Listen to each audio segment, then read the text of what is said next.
Vamos a dar continuidad con el simposio. El tema del día de hoy, entonces, hablaremos de un caso clínico que buscará integrar algunos de los conceptos que hemos descrito el día de hoy. Mi nombre es Camilo Pérez, yo también soy médico residente del programa de cuidado intensivo de la Universidad del Rosario. Los objetivos del caso, primero, van a ser intentar brindarles herramientas para poder hacer un abordaje sistemático por medio de ultrasonido del paciente que está en estado crítico, pero más allá de eso, es intentar mostrarles cómo a partir del ultrasonido, empleando competencias en ultrasonido básico y avanzado, podemos abrir un campo de posibilidades que es infinito para intentar integrar e interpretar cuál es el estado fisiológico en el cual se encuentra nuestro paciente. Recordemos que en cuidado intensivo gran parte de las intervenciones van a depender de una intervención que va a ser individualizada y el ultrasonido, por lo tanto, es esencial para poder individualizar esos tratamientos. Entonces, para iniciar, quise traer un caso clínico. O sea, es una paciente que tenía 76 años, se encontraba hospitalizada en la unidad por una sepsis de origen biliar y tenía antecedentes de hipertensión arterial y una enfermedad pulmonar obstructiva crónica. Ella ya venía mucho mejor, venía en resolución de la disfunción multiorgánica, soporte vasopresor en descenso, en proceso de liberación de la ventilación mecánica, tenía adecuado gasto urinario, un llenado capilar en metas y en equilibrio ácido-base. Sin embargo, la jefe de enfermería nos llama porque le preocupaba que la paciente en las últimas horas empezó a tornar hipotensa, llenado capilar lento, con requerimiento en ascenso del soporte vasopresor. Entonces, en este escenario definimos que nos enfrentábamos a una paciente en choque y pues la primera pregunta que nos haríamos es cómo se encuentra el gasto cardíaco, el índice cardíaco del paciente, si está alto o está bajo. Entonces procedimos a realizar una medida del diámetro del tracto de salida del ventrículo izquierdo. Pensamos que teníamos un diámetro de 2.12 centímetros y una medición del BTI del tracto de salida del ventrículo derecho que cualitativamente podemos evidenciar como morfológicamente es un BTI que está bajo, en este caso estaba en 10.38, y si asumimos entonces que la paciente tenía un índice de superficie, un área de superficie corporal de 1.85 con una frecuencia cardíaca de 90 latidos por minuto, eso más o menos nos aproxima a un volumen sistólico de 36 mililitros latidos con un índice cardíaco que estaba bajo en 1.7. En ese escenario, entonces, la pregunta es, ¿estamos en un choque con un índice cardíaco bajo? ¿Es obstructivo o no es obstructivo? Aquí procedimos entonces a hacer una valoración sistemática de si cursaba o no con un tromboembolismo pulmonar, signos que sugirieran taponamiento cardíaco o la presencia de un neumotórax. Entonces, podemos evidenciar acá que en la ventana paraesternal en eje largo no encontrábamos signos que sugirieran dilatación de cavidades derechas y cuando valorábamos el eje corto realmente desde el plano valvular y descendíamos al plano medio ventricular, realmente veíamos que la simetría del ventrículo con el izquierdo y derecho se mantenía conservada. En ese escenario, entonces, procedimos a valorar si tenía o no presencia de derrame pericárdico. Aquí vemos en la ventana paraesternal eje largo en el cual no evidenciamos signos de derrame pericárdico ni la porción anterior de la aorta se encuentra limpia, la porción anterior a la pared libre del ventrículo derecho también. Por lo tanto, procedimos a descartar la presencia de neumotórax y realizamos una valoración del sliding pleural a nivel del hemitórax izquierdo en el cual se evidenciaba el signo de la playa y la arena, pero en el derecho nos llamaba la atención pues, la presencia del signo del código de barras. Por lo tanto, pues valoramos el PLAT, vemos que había presencia de un hemoneumotórax, visualmente lo sugería con presencia de una telectasia de la base pulmonar derecha. Y eso se correlacionaba con lo que evidenciamos en la radiografía de tórax, en la cual veíamos que había presencia de un neumotórax, que en este caso sería tensión con el colapso de esa porción del hemitórax, y vemos como posterior al paso del tubo a tórax hay expansión pulmonar, y esto se correlacionaba con la mejoría hemodinámica súbita de la paciente. Adicionalmente, volvimos a medir cómo había cambiado el índice cardíaco, vemos visualmente cómo ha cambiado la morfología del BTI. Adicionalmente, estimamos nuevamente el índice cardíaco como aumentado ya a 2.47 y eso se correlacionaba con una mejoría súbita del estado hemodinámico de la paciente. La siguiente pregunta es que nos preguntamos si habían cambiado o no los volúmenes de llenado a nivel de esas cavidades. Aquí, digamos, así como nosotros podemos estimar cuánto es el volumen sistólico midiendo el BTI y el tracto de salida del ventrículo izquierdo, podríamos también aproximarnos a cuánto le está llegando a la aurícula derecha y a la aurícula izquierda en cada ciclo cardíaco si midiéramos el área bajo la curva del flujo a nivel de la mitral. Eso digamos que hace parte del ultrasonido avanzado, pero para mostrar inicialmente lo que ocurrió en esta paciente, aquí vemos cómo estaban los flujos transmitales antes de la descompresión del neumotórax y vemos cómo aumentan súbitamente posterior a la liberación del neumotórax. Seguido de eso, valoramos, dado que la paciente, pues, como era una monomotora, habíamos de alrededor de 700 cc, la paciente ya venía un poco mejor de la estabilidad hemodinámica, pero queríamos saber si estaba o no en un punto de dependencia precarga.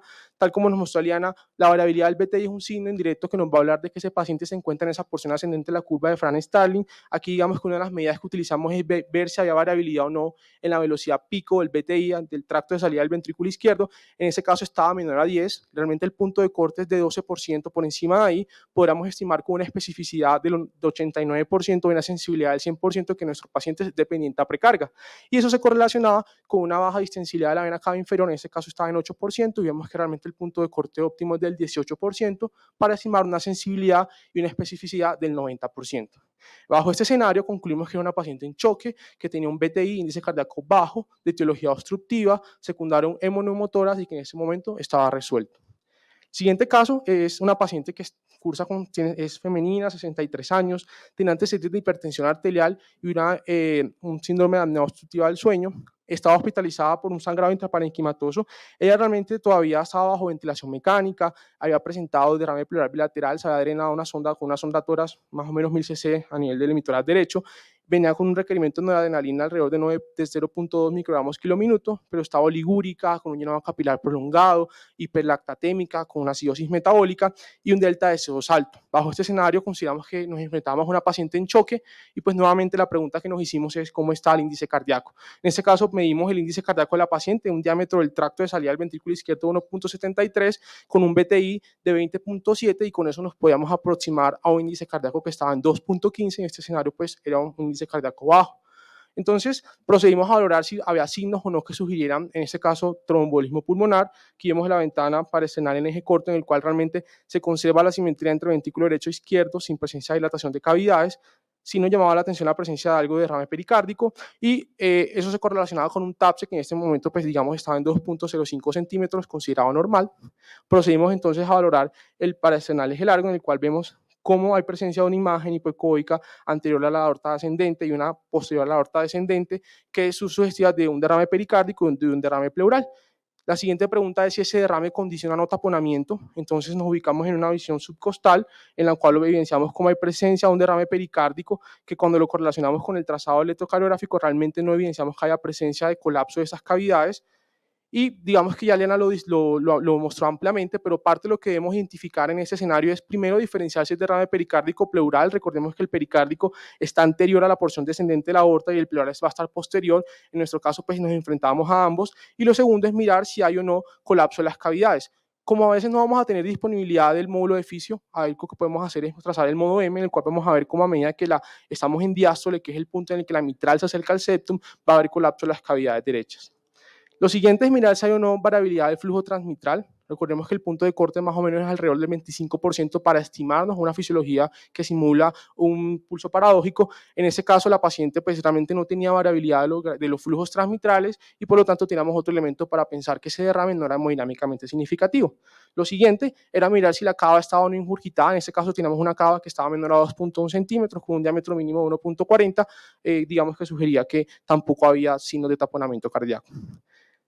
Entonces procedimos a valorar el pulmón derecho e izquierdo. Realmente no, evidenciamos que el sliding pleural estaba preservado, tanto pues en el modo B como cuando hacíamos la valoración del modo M. Lo que nos llamaba la atención es que en el punto PLATS derecho sí encontramos esta imagen en la cual evidenciamos pues, que hay presencia de un derrame pleural que condiciona una telectasia y que adicionalmente tiene características de estar libre y de parecer un transudado. Entonces, en este escenario concluimos que era una paciente que tenía un índice cardíaco bajo, con presencia de, pues, sin signos de obstrucción, bien sea que tenía un derrame pericárdico sin taponamiento y tenía derrame pleural sin signos de neumotórax. La siguiente pregunta que nos hacemos es, ¿cómo están esas presiones y los volúmenes de llenado para intentar orientarnos si es cardiogénico o si es hipovolémico? En este caso, podríamos utilizar tres herramientas, la cava inferior. Si tenemos entrenamiento en ultrasonido avanzado, podríamos proceder a hacer una evaluación por diástole y de acuerdo a eso, estimar cuáles son las presiones de llenado, en este caso, en específico, la presión en cuña de la pulmonar.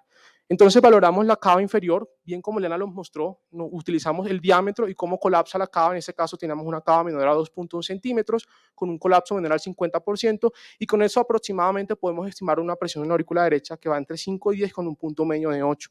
vemos que a pesar de que teníamos esa presión auricular derecha, la distensibilidad había aumentado, en este caso estaba a 25%, y nosotros aproximamos pues, la realización de la valoración diastólica.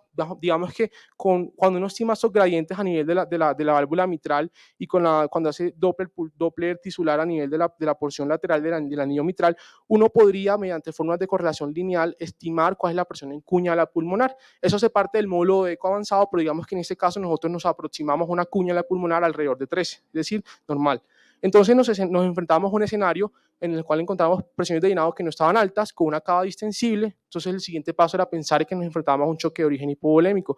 Aquí digamos que uno sistemáticamente debería valorar la aorta, debería valorarse el líquido libre en cavidad, en especial en el escenario de trauma, y de ahí en adelante pues proceder a pensar si no tiene nada de eso, si es deshidratación, si no hemos llevado balances negativos o si tiene disminución de la ingesta hídrica. Y si encontramos la presencia de signos de aumentos de las presiones de llenado, pues aquí digamos es donde debemos proceder a hacer todo el enfoque de acuerdo a lo que evidenciamos en la valoración cualitativa, si hay unos signos de disfunción ventricular, derecha o izquierda.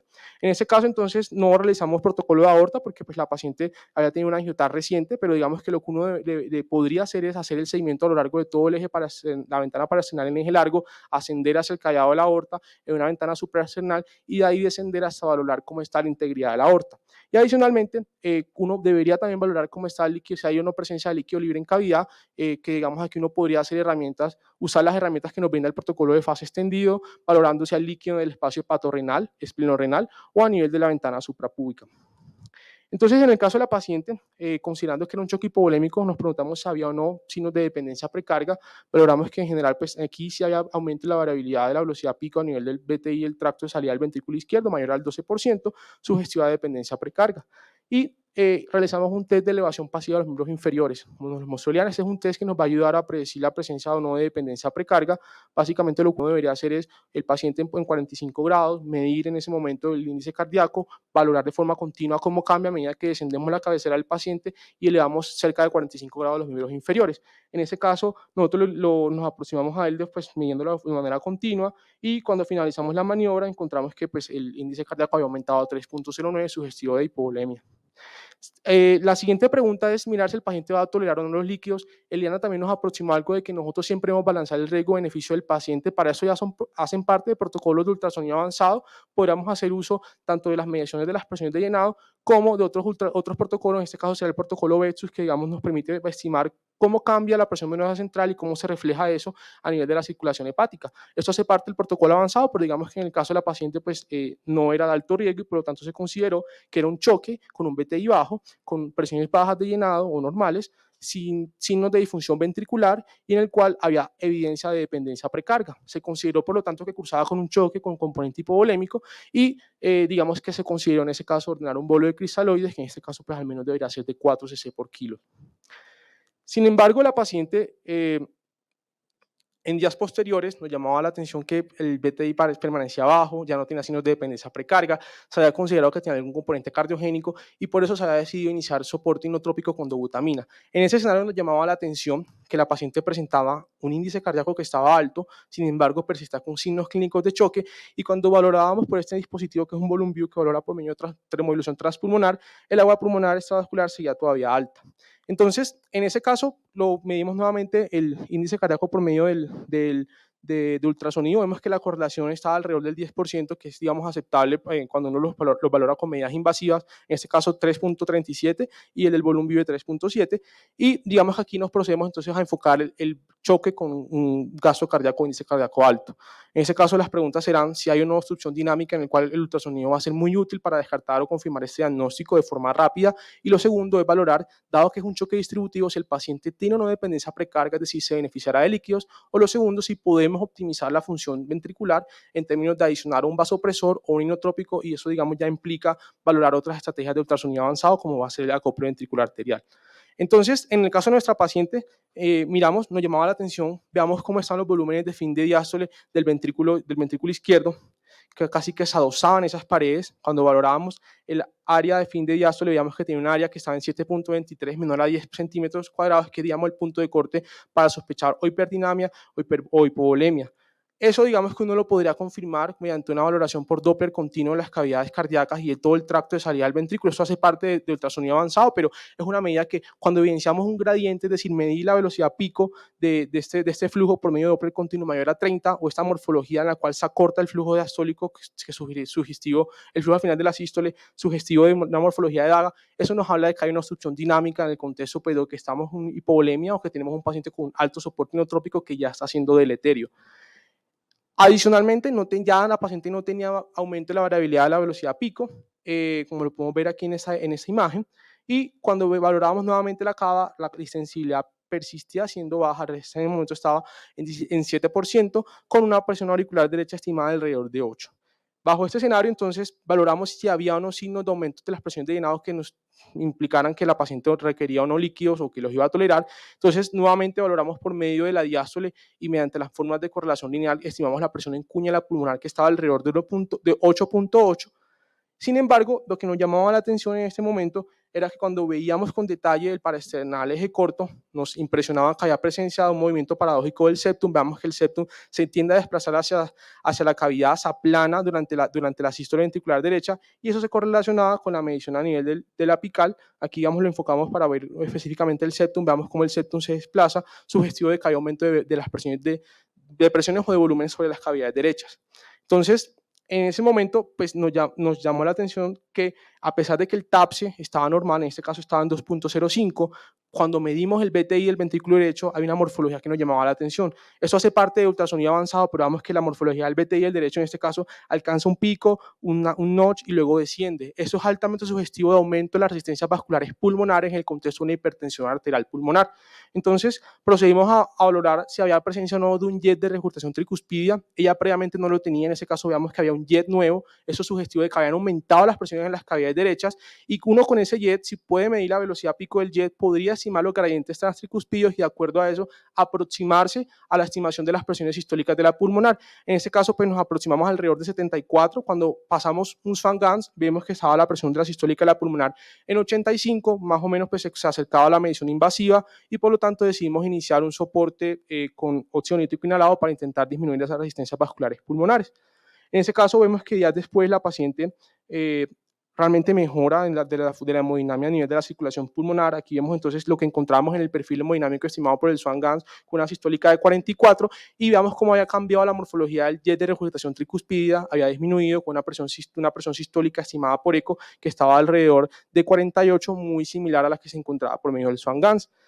Adicionalmente, cuando comparábamos otras variables, tal como lo mostró Eliana, el grado de correlación que hay entre el eco y el Swan-Ganz es alto. Cuando comparábamos con otras variables hemodinámicas estimadas por Swan-Ganz, veíamos que teníamos un índice cardíaco que estaba en 2.6, medido por eco estaba alrededor de 2.4, muy similar, digamos, a lo que encontrábamos en el Swan, y unas presiones en cuña que estimadas por eco estaban en 9.6 y por medio de Swan-Ganz estaban en 10. Entonces, esto nos deja un escenario en el cual el ultrasonido, cuando digamos, adquirimos cada vez más competencias un poco más avanzadas, podemos en algunos casos solventar limitaciones como pueden ser malas ventanas en los pacientes, aproximarnos a estimaciones no invasivas de la hemodinamia del paciente y de acuerdo a eso dirigir algunos tratamientos.